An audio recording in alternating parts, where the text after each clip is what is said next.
Olá a todos, meu nome é Ricardo Cavalli, eu sou docente pelo Departamento de Ginecologia e Obstetrícia, especificamente no setor de obstetrícia, e hoje nós vamos conversar com vocês um pouco sobre hipertensão arterial e gravidez. Nesse módulo 1 da hipertensão arterial e gravidez, nós vamos abordar principalmente os aspectos da epidemiologia, os aspectos da fisiopatologia da doença, a classificação dos quadros hipertensivos durante a gravidez e a sua abordagem. Então, inicialmente, nesse contexto, nós precisamos contextualizar o problema da hipertensão arterial na gravidez. Nesse primeiro slide, vocês estão vendo as principais causas de morte materna em 2014, segundo a Organização Mundial de Saúde. Como vocês podem ver, o sangramento severo durante a gravidez é responsável por 27% das mortes maternas, os quadros de condições pré-existentes por 28% da morte materna e os quadros de hipertensão durante a gravidez por 14%, portanto figurando em terceiro lugar como uma causa de morte materna. Lembrando a todos que a morte materna são mulheres que morrem durante a gravidez ou após o parto até 1 ano.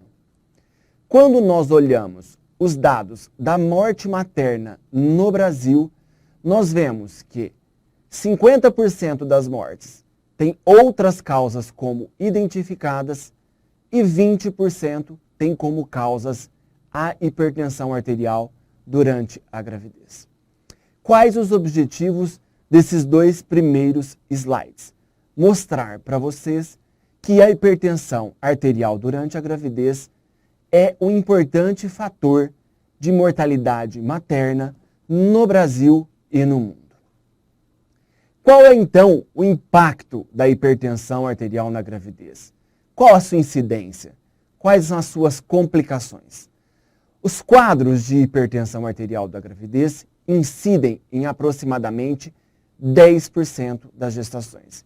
Isso nos leva a dizer que 1 em cada 10 mulheres terá um quadro hipertensivo na gravidez. A pré-eclâmpsia, que nós vamos definir no decorrer da aula, que é o quadro hipertensivo próprio da gestação, representa 3 a 5% dos quadros. Como vocês puderam ver anteriormente, os quadros hipertensivos são responsáveis por 10 a 30% da morbidade e da mortalidade materna.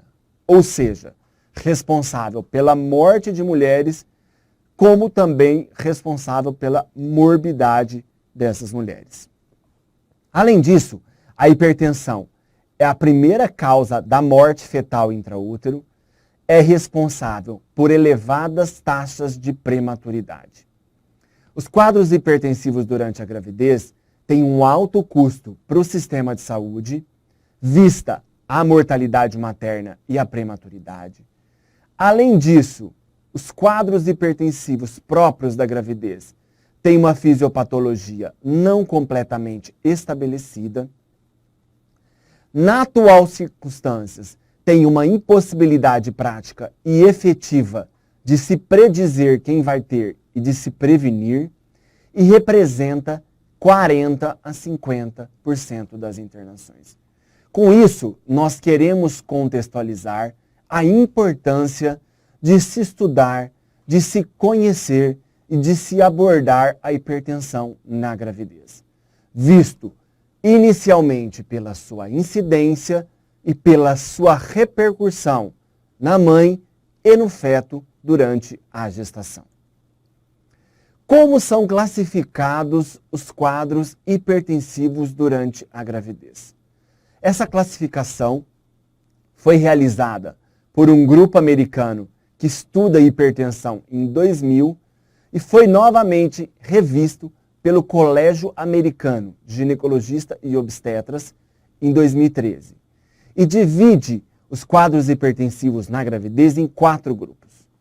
A hipertensão arterial crônica, os quadros de pré-eclâmpsia, eclâmpsia e síndrome HELP, os quadros de hipertensão arterial crônica com pré-eclâmpsia sobreposta e os quadros de hipertensão gestacional. Mais à frente nós vamos detalhar como que nós fazemos a classificação de cada quadro hipertensivo. Lembrando que todas as hipertensões representam 10% de incidência na gestação e a pré-eclâmpsia representa de 3 a 5%. Vejamos os critérios. Hipertensão arterial crônica. O que significa esse quadro? A presença do diagnóstico de hipertensão arterial de qualquer etiologia que está estabelecida antes da gestação. Ou seja, essa mulher engravida e ela tem um diagnóstico prévio de hipertensão arterial. Ou também será considerada hipertensão arterial crônica aquela mulher que faz o diagnóstico de um quadro hipertensivo antes da 20ª semana de gravidez. Conceituando aqui que hipertensão arterial deve ser considerada como aferição da pressão arterial acima de 140/90 em condições adequadas. Sabemos que o ideal é o mapa, a monitorização ambulatorial da pressão arterial, porém, neste momento, muitas mulheres no nosso país fazem o diagnóstico com a medida isolada da pressão arterial.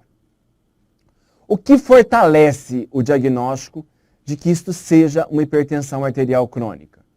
As lesões de órgão-alvo, ou seja, uma hipertrofia cardíaca, principalmente às custas de ventrículo esquerdo, a ausência da proteinúria, sem lesão renal, com perda proteica, fundo de olho avaliando com alterações típicas de hipertensão arterial crônica e uma lesão renal crônica, onde nós teríamos uma ureia acima de 25 mg/cento e ou uma creatinina acima de 1 mg/cento. Portanto, assim, nós caracterizamos o diagnóstico de hipertensão arterial crônica. O diagnóstico de pré-eclâmpsia. A pré-eclâmpsia tem que ficar bem claro. Ela é um quadro hipertensivo, aqui está, hipertensão, próprio da gravidez. É um quadro hipertensivo que ocorre após a 20ª semana da gravidez, tem uma fisiopatologia própria da gravidez, e nós vamos discutir nessa aula a fisiopatologia, e que é associado com proteinúria, perda proteica, renal e ou lesões de órgão-alvo materno. E nós vamos detalhar quanto de hipertensão, qual a proteinúria e quais as lesões de órgão-alvo. O que tem que ficar claro para nós é que a pré-eclâmpsia é própria da gravidez, acontece após a 20ª semana e tem uma fisiopatologia própria do processo gestacional. Além disso, nós classificamos os quadros de pré-eclâmpsia em relação ao momento de seu aparecimento. E chamamos de pré-eclâmpsia precoce quando ela se estabelece antes da 34ª semana de gravidez e tardia após a 34ª. Vejamos o mecanismo do diagnóstico. Este mecanismo foi estabelecido, como eu já disse, pelo Colégio Americano em 2000 e é o mais amplamente e mundialmente aceito e utilizado. Em relação à pressão arterial, ele define como 2 medidas acima de 140/90 milímetros de mercúrio, com intervalo de 4 horas após a 20ª semana, com condições adequadas. Ou seja, paciente sentada, braço na altura do coração, manguito adequado, após um período de repouso. Ou se aceita uma medida maior ou igual a 160/110 milímetros de mercúrio, confirmada com intervalo curto de tempo. Por que se aceita uma medida de 16/11? Para facilitar e otimizar a terapêutica antihipertensiva. Além disso, a pré-eclâmpsia deve ser associado à proteinúria. E qual o critério para se falar em proteinúria? Nós podemos estabelecer como padrão ouro, ou seja, o melhor, uma proteinúria maior ou igual a 300 miligramas na urina de 24 horas. Ou, se não for possível a coleta da urina de 24 horas, podemos estabelecer uma relação proteína-creatinina urinária acima de 0,3 ou a presença de uma cruz de proteinúria na urina do tipo 1. Portanto, a relação proteína-creatinina ou uma cruz na urina do tipo 1 podem ser usados como triagem, mas o padrão ouro é a proteinúria de 24 horas. O que nós acrescentamos no slide? Hipertensão e proteinúria.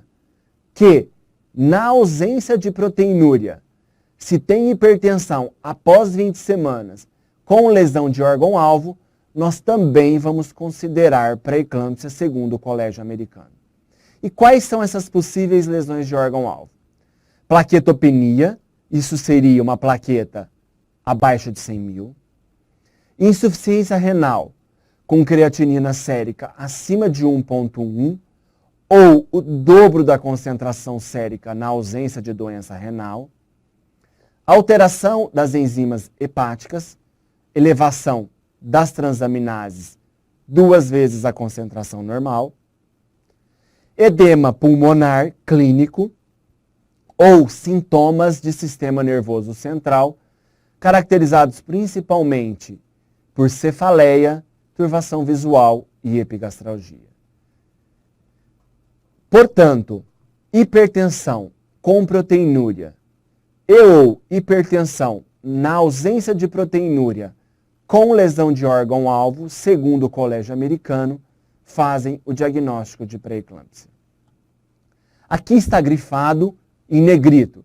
Segundo o colégio inglês, o Royal College, da lesão de órgão-alvo é a restrição de crescimento fetal. Portanto, se você tiver também alteração da vitalidade fetal e quadro hipertensivo, você pode considerar o diagnóstico de pré-eclâmpsia. O nosso formas graves de pré-eclâmpsia.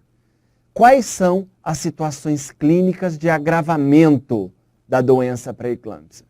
Aqui nós temos que introduzir 2 conceitos: a eclâmpsia e a síndrome HELP. O que é eclâmpsia? É um quadro de crise convulsiva, ou seja, um acometimento de órgão-alvo, sistema nervoso central, atribuída ao quadro hipertensivo próprio da gravidez. E a síndrome HELP, onde nós temos o quadro laboratorial no quadro hipertensivo, caracterizado por uma tríade laboratorial, em que nós teremos hemólise, caracterizado por desidrogenase lática acima de 600, ou bilirrubina total acima de 1,2, elevação das enzimas hepáticas com TGO acima de 70 e plaquetopenia abaixo de 100 mil. Se você tem uma lesão de órgão-alvo, você tem diagnóstico de pré-eclâmpsia. Se você tem quadros graves bem caracterizados com esse desfecho, você tem ou eclâmpsia ou síndrome HELP, que são formas graves da pré-eclâmpsia. O outro quadro hipertensivo que nós temos durante a gravidez é a hipertensão arterial crônica com pré-eclâmpsia sobreposta. Como caracterizar esse quadro? Essa paciente já tinha hipertensão arterial crônica antes de engravidar ou até a 20ª semana. Passada a 20ª semana, ela agrava a hipertensão pré-existente, tanto a sistólica quanto a diastólica, ou seja, há uma piora do quadro hipertensivo e associado ela desenvolve a proteinúria, nos mesmos critérios da pré-eclâmpsia. Maior que 300 mg por litro em amostra urinária simples, ou seja, uma cruz na urina do tipo 1, maior que 300 mg na urina de 24 horas. Ou ela passa a ter comprometimento de órgão-alvo, que já foi aqui dito. Dentre eles, plaquetopenia abaixo de 100 mil, dobro de enzimas hepáticas, creatinina acima de 1,1, edema pulmonar ou sinais de comprometimento cerebrais e ou visuais. E o último quadro hipertensivo que nós temos durante a gravidez é a hipertensão gestacional. A hipertensão gestacional se caracteriza por uma elevação da pressão arterial no final da gravidez e ou durante o trabalho de parto. Portanto, ocorre após a 20ª semana, mas ela é mais característica de uma elevação de final de gravidez, é uma elevação transitória, tende a se resolver rápido no puerpério até 12 semanas, não é associado a proteinúria ou lesão de órgão-alvo e muitas vezes precede a instalação da pressão arterial essencial elevada na vida adulta. Fechando os 4 quadros hipertensivos na gravidez: hipertensão arterial crônica, pré-eclâmpsia com suas formas graves, eclâmpsia e síndrome HELP, crônica com pré-eclâmpsia sobreposta e hipertensão gestacional. Aqui nós vamos discutir um pouco a fisiopatologia da pré-eclâmpsia, que é o quadro hipertensivo próprio da gravidez. Todo o mecanismo fisiopatológico da origem do quadro hipertensivo encontra-se no processo de placentação que está aqui demonstrado. Numa mulher não grávida, aqui vocês têm um endométrio decidual, aqui vocês têm uma decídua basal e uma artéria espiralada, que é o ramo arterial final das uterinas responsável pela invasão do trofoblasto e adaptação placentária. Aqui vocês têm uma gravidez normal.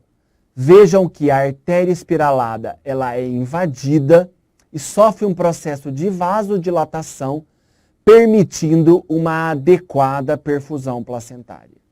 E aqui vocês têm uma artéria espiralada de uma mulher com pré-eclâmpsia, em que essa artéria espiralada tem um calibre restrito e uma invasão inadequada.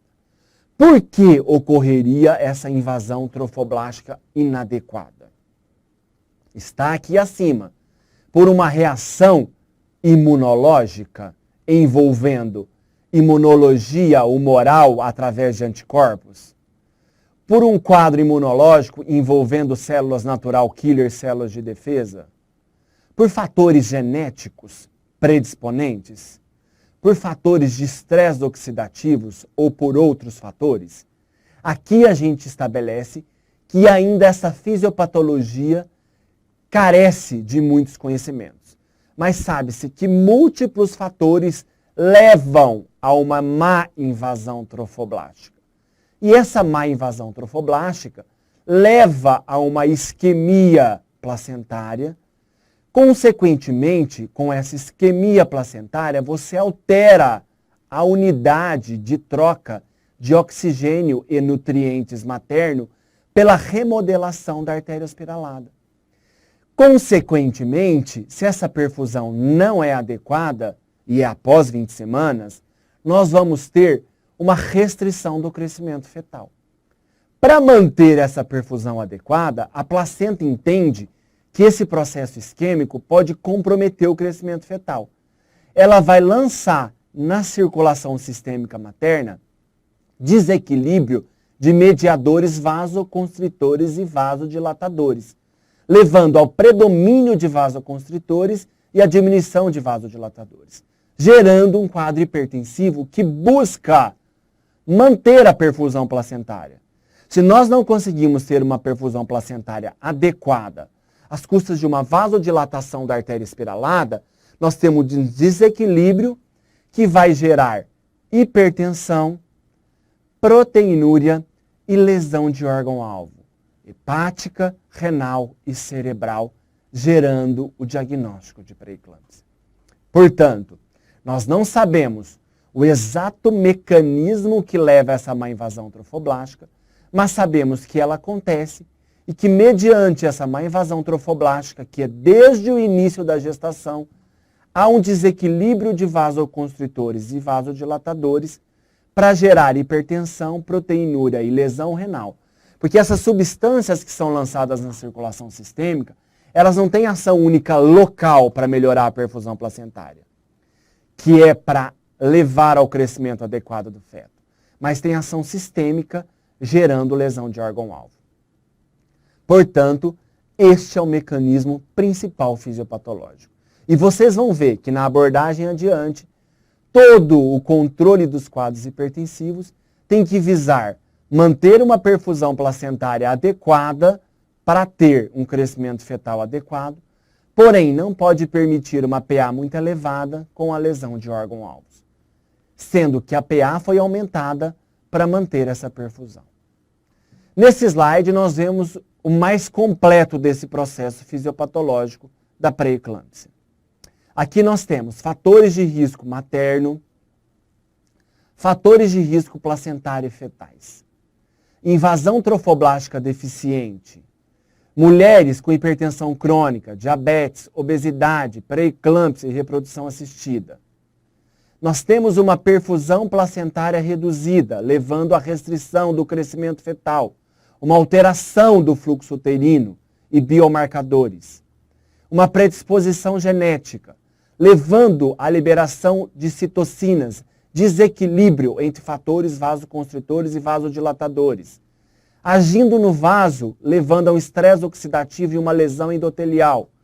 Consequentemente, vasopressores, gerando hipertensão, lesão glomerular, lesando proteinúria, ativação de plaquetas por lesão endotelial, levando a trombocitopenia, redução da perfusão de órgãos-alvos, levando à lesão hepática, levando à isquemia cerebral e à convulsão.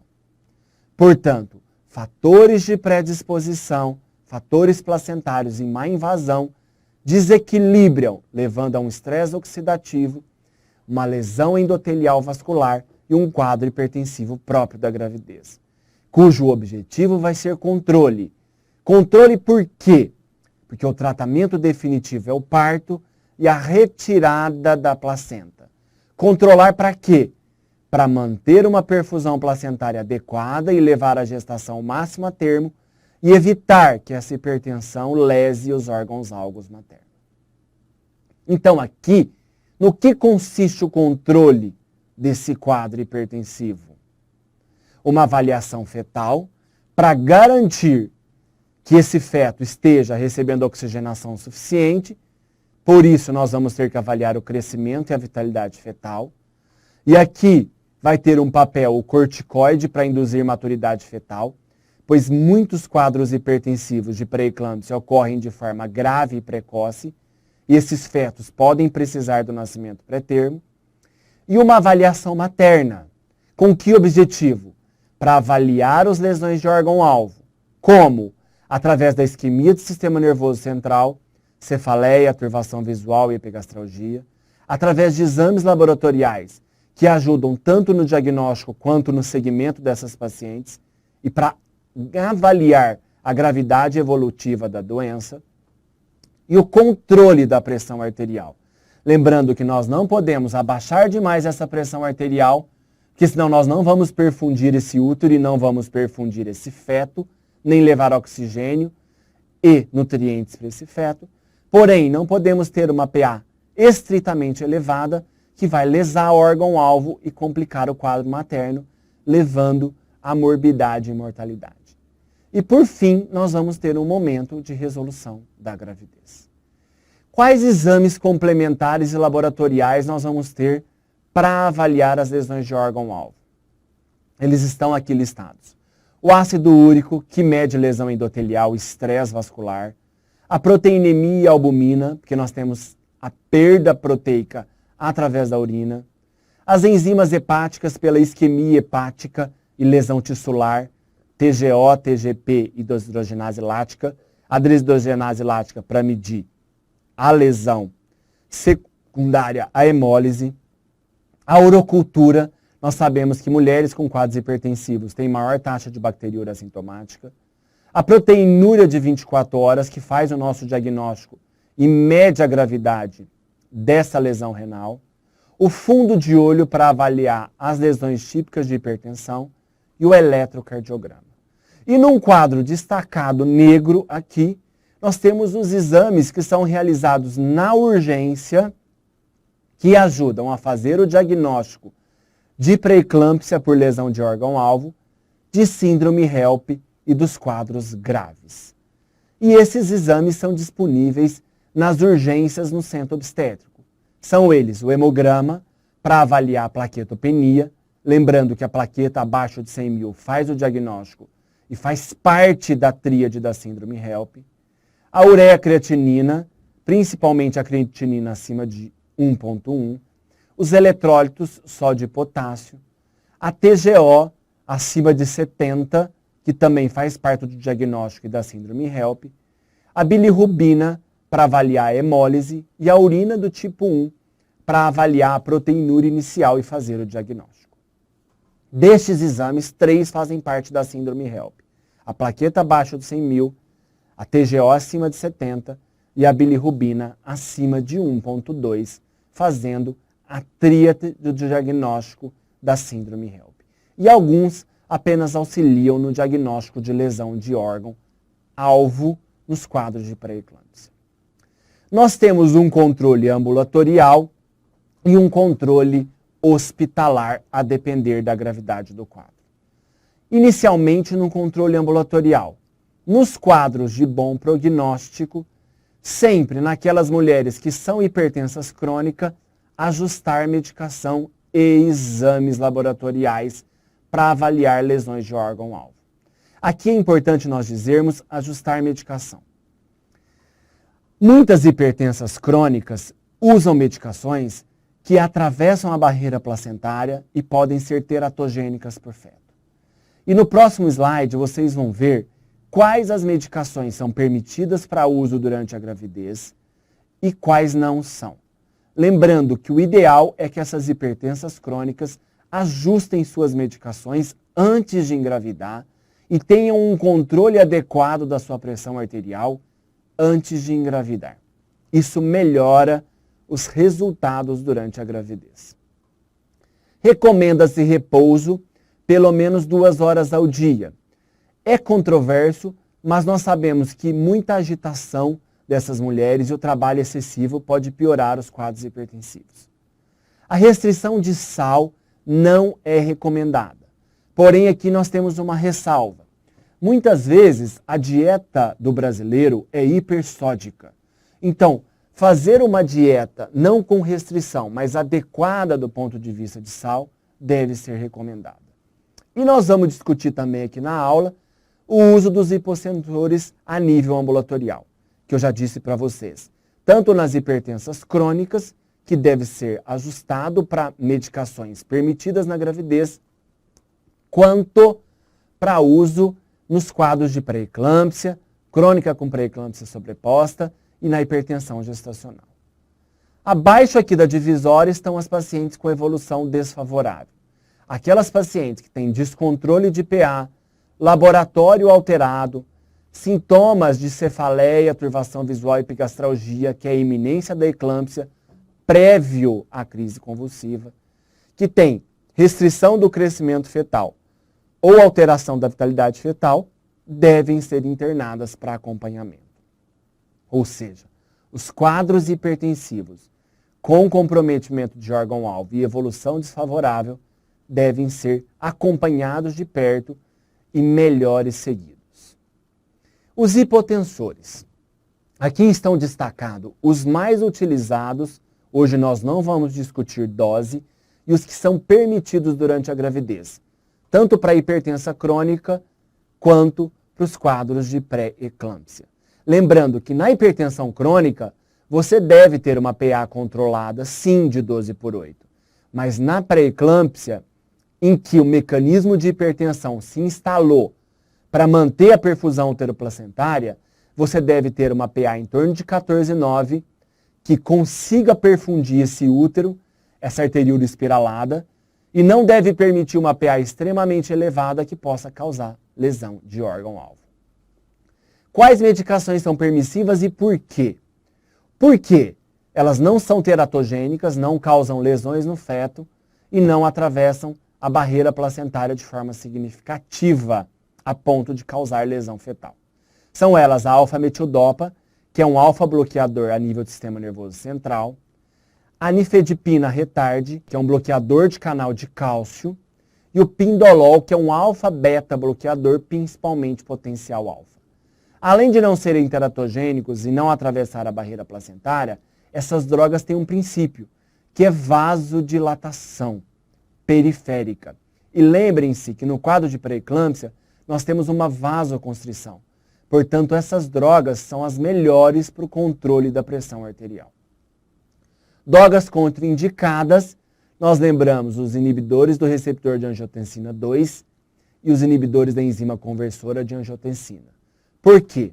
Elas atravessam a barreira placentária, atacam o rim fetal é imaturo e podem levar a comprometimento fetal severo.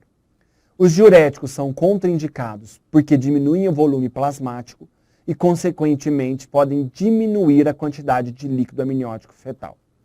E a hidralazina, que apesar de ser um bloqueador de canal de cálcio, é contraindicado via oral, pois quando se usa via oral, ela causa uma vasodilatação periférica a nível de face e um rush cutâneo importante. Portanto, tem uma contraindicação relativa. Isso vocês vão ver que nós não vamos abordar hoje, mas nas urgências hipertensivas, nos quadros de hipertensão aguda e severa, a hidralazina pode ser utilizada de forma endovenosa. Porém, a abordagem das urgências hipertensivas, dos quadros de emergência hipertensivo, serão feitos em outra aula. Hoje nós temos apenas abordando o controle com hipotensores. E além disso, além do controle materno, através de laboratório, do controle da PA e dos sintomas maternos de cefaleia, turvação visual e epigastralgia, como vocês viram na fisiopatologia da pré-eclâmpsia, existe um quadro de insuficiência uteroplacentária. Você tem uma placenta não bem perfundida, que pode comprometer a nutrição, levando à restrição do crescimento fetal, comprometer a função respiratória da placenta, levando à hipóxia fetal. Essa hipóxia fetal pode levar aos efeitos residuais da hipóxia e até mesmo asfixia e morte intraútero. Vocês viram no primeiro slide que os quadros de pré-eclâmpsia são responsáveis por morte fetal, por restrição de crescimento e por elevadas taxas de prematuridade. Portanto, temos que ter uma avaliação da vitalidade fetal. E nesse caso, essa avaliação a gente chama de propedêutica armada da vitalidade fetal. O que é isso? Nós temos que lançar mão de todos os mecanismos possíveis para avaliar as condições de oxigenação e do crescimento do feto. Dentre eles, o mobilograma, que é o registro dos movimentos fetais, saber se o feto está movimentando bem. A medida da altura uterina, que pode nos dizer se o feto está crescendo bem. A cardiotocografia, um exame que monitoriza a frequência cardíaca fetal, a aceleração cardíaca fetal quando o feto movimenta, que nos diz se esse feto está bem oxigenado. A ultrassonografia geral, que avalia o peso fetal, a idade gestacional, a quantidade de líquido amniótico. O perfil biofísico fetal, que avalia os movimentos fetais, que avalia os movimentos respiratórios fetais. E principalmente aqui destacado em negrito, o Doppler. O que é o Doppler? É o estudo do fluxo fetal. De qual vaso? Da artéria umbilical. O cordão umbilical é constituído por 2 artérias e uma veia. E as artérias têm o papel de levar o sangue que o feto utilizou oxigenado para a unidade placentária, que é trocada e voltada através da veia umbilical oxigenada. O que nós queremos dizer da importância da artéria umbilical na vitalidade fetal? Se você tem uma perfusão placentária inadequada, que é a gênese, a origem da fisiopatologia da pré-eclâmpsia, você tem uma alta resistência placentária. Se você tem uma alta resistência placentária, essa artéria umbilical não perfunde adequadamente essa placenta para voltar com sangue oxigenado. Então, nesse modelo de insuficiência placentária, é sem dúvida fundamental avaliar o feto e a artéria umbilical tem um papel muito importante. O prognóstico desse quadro, o que nos leva a uma atenção, a pensar, o quadro está piorando, temos que pensar em ter uma intervenção. Pressão arterial de difícil controle, que mesmo com hipotensores se mantém acima de 160 por 110. Oligúria, diurese menor que 400 ml em 24 horas. Ou seja, nós estamos tendo uma lesão renal por baixa perfusão esse arteríolo espasmo, esse vasoespasmo comprometendo a diurese, creatinina crescente e acima de 1,2, com alteração de função renal, sinais persistentes de encefalopatia hipertensiva e distúrbios visuais, cefaleia e escotomas, isquemia cerebral gerando cefaleia, isquemia da artéria retiniana gerando turvação visual, com escotomas, manchas e pontos brilhantes na visão, e epigastralgia por isquemia hepática, levando à distensão da cápsula hepática. Evidências de hemólise. Por que hemólise? Gente, nós temos vasoconstrição.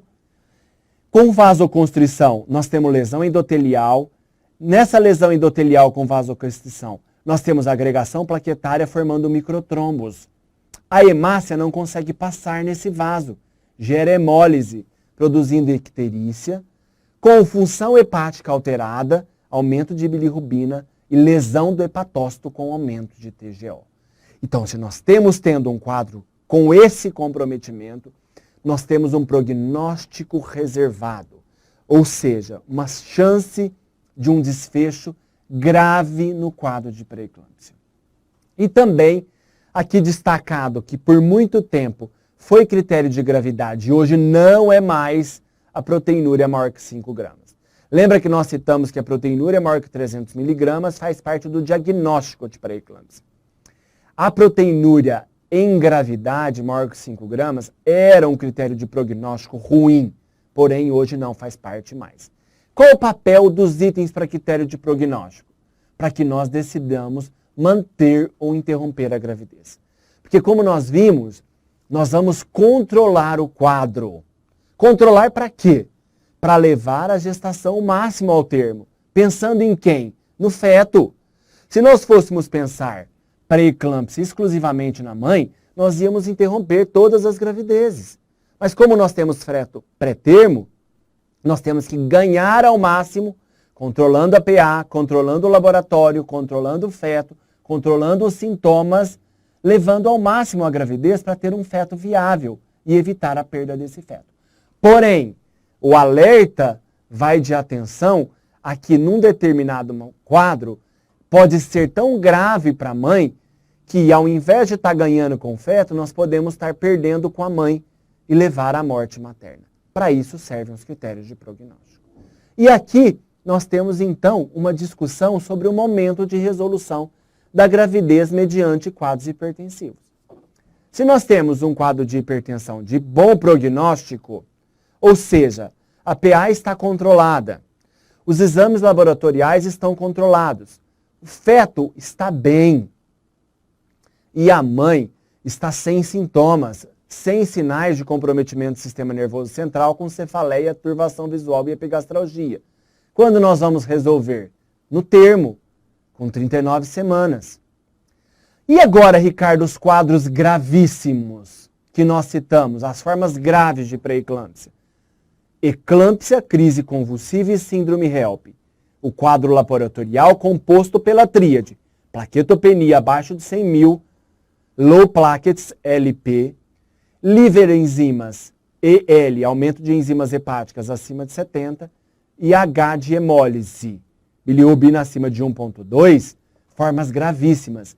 Estabilizar clinicamente e resolver a gravidez. Nós não temos tempo para ficar aguardando, porque nós vamos comprometer a mãe com risco de morte materna. E nos quadros de hipertensão com prognóstico ruim, do slide anterior, algo está de difícil controle. Nós estamos usando antihipertensivo para controle, a PA está de difícil controle. Nós temos quadro com laboratório alterado. O feto está comprometido ou a mãe está com algo comprometido. Quando nós vamos resolver? Quando nós já tivermos um feto maduro com boas condições de sobrevida. E aqui a gente tem que levar em consideração as condições de berçário. E se o feto estiver imaturo? Nós temos que lembrar da possibilidade de fazer corticoide para induzir a maturidade pulmonar fetal. Essa mulher vai estar internada e acompanhando o quadro materno e fetal, considerando suas condições, nós vamos indicar um momento de término da gravidez. Destacado está a via de parto. A via de parto é obstétrica, de preferência o parto via vaginal. Mas é óbvio que para ter sucesso com parto via vaginal, nós precisamos ter uma mãe estável e um feto em boas condições. No puerpério, atenção, nós temos que manter a terapêutica antihipertensiva e a abordagem para o controle da pressão arterial. Inclusive a abordagem das urgências hipertensivas que serão abordadas em outra aula. Inclusive no puerpério o controle deve ser mais rigoroso. Porque agora nós não precisamos manter uma PA de 14/9 para perfundir o feto. Porque nós não temos mais feto. Então o controle rigoroso para não lesar o órgão-alvo.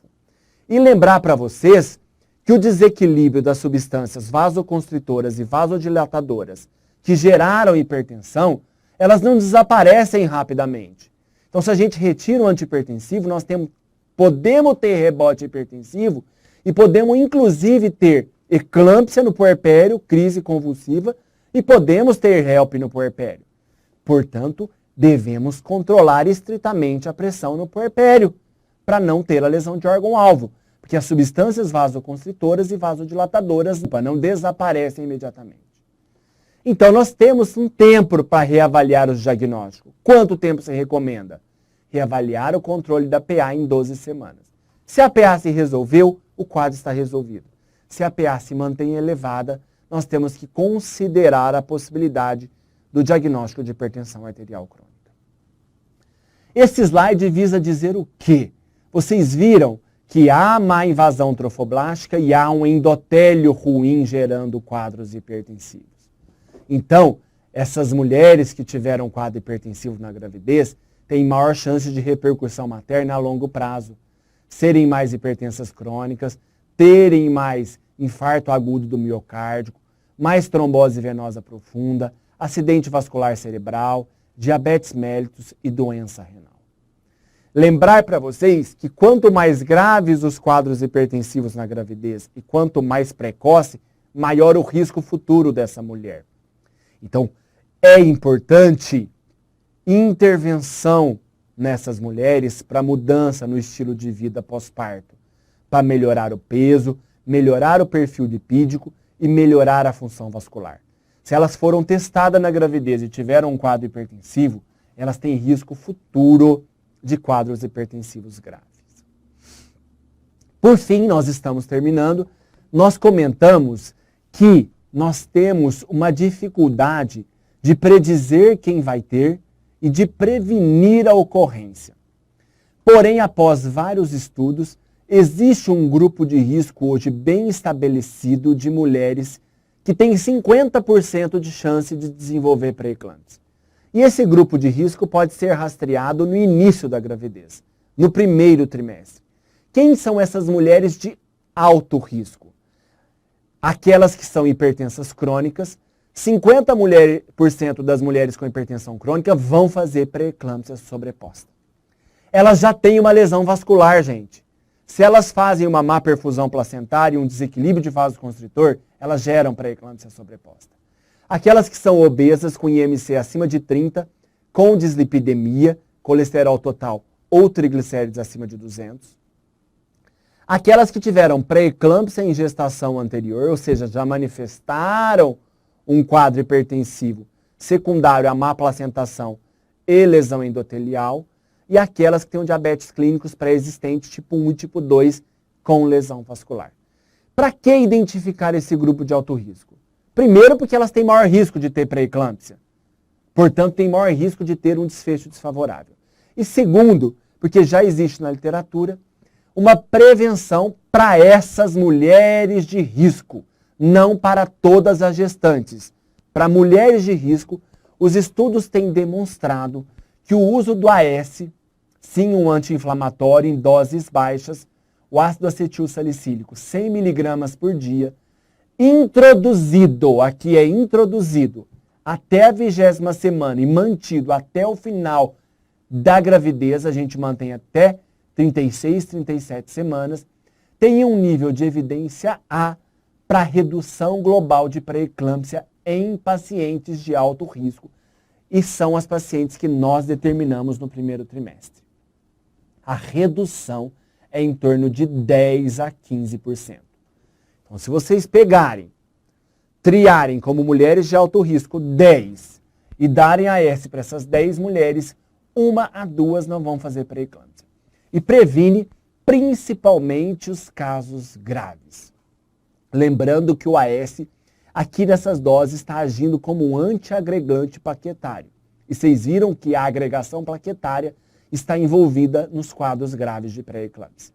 Ele deve ser introduzido até a 20ª semana, porque se introduzido depois não tem mais esse efeito. E também o cálcio. O cálcio é muito importante em concentrações normais pelo equilíbrio da reatividade vascular, porque a presença do cálcio é fundamental para a contração de musculatura lisa. Os estudos demonstraram que mulheres que têm deficiência de ingesta de cálcio têm uma maior rigidez vascular. Portanto, repor cálcio de 1 a 2 gramas por dia, aqui também, começando até 20 semanas, tem nível de evidência A. Para quê? Para redução de pré-eclâmpsia em mulheres de alto risco, que vocês viram no slide anterior, e que tem baixa ingesta de cálcio. E também reduz morte materna. Em que proporção? Da casa de 10 a 15%. Portanto, identificar mulheres de alto risco no primeiro trimestre, clinicamente, hipertensas crônicas, obesas com dislipidemia, mulheres que tiveram pré-eclâmpsia em gestação anterior e diabetes clínicos, recomenda-se no início da gravidez, o mais precoce possível, até 20 semanas, em todas elas, AS 100 mg por dia e cálcio 1 a 2 gramas por dia em quem tem baixa ingesta. Vocês podem fazer um questionário de ingesta de cálcio, introduzido até 20 semanas e mantido até o final da gravidez, reduz em 10 a 15% a ocorrência de pré-eclâmpsia, principalmente nas formas graves. Gente, nós terminamos neste momento esse módulo, agradecemos a atenção de todos vocês e nós temos ainda 2 módulos de quadros hipertensivos durante a gravidez, um que aborda as urgências e emergências hipertensivas na gravidez e um módulo que aborda de forma mais específica a terapêutica e o segmento dessas mulheres durante a gravidez. Muito obrigado pela atenção de todos.